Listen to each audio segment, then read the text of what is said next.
Next we're going to talk about shelving books by the same author, and they may or may not be part of books in a series. These are 3 books that are all written by the same author. The call number is the same. I'm looking for the author's last name, S-A-C, for Louis Sachar. Okay? Now, first I have to find the portion of the shelves where S-A-C would go.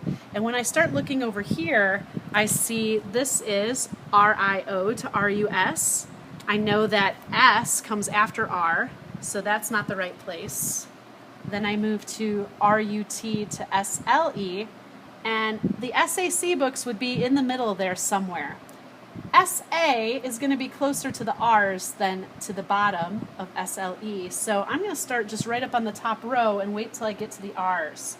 And I see I have R-Y, a lot of R-Ys, and then I start hitting the Louis Sachar books, S-A-C, and I notice they're by that author. Now here I have holes.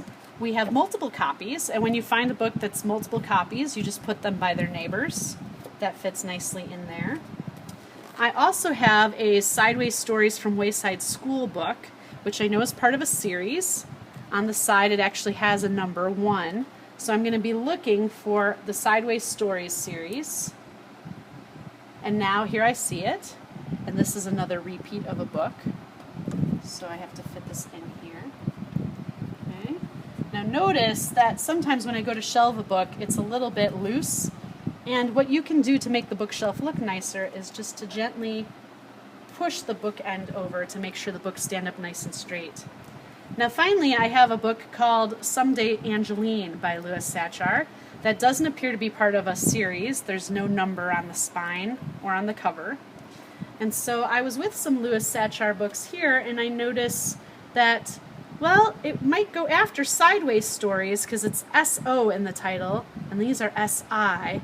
But you know what I'm going to do? Because this is at the end of a shelf, I'm going to go down a shelf and make sure there aren't any other Louis Sachar books. And lo and behold, there still are. There are some other Wayside School books. So I'm going to finish the Wayside School series and then realize that he has some standalone books like Small Steps, and it looks like S-O for Someday would go after Small Steps.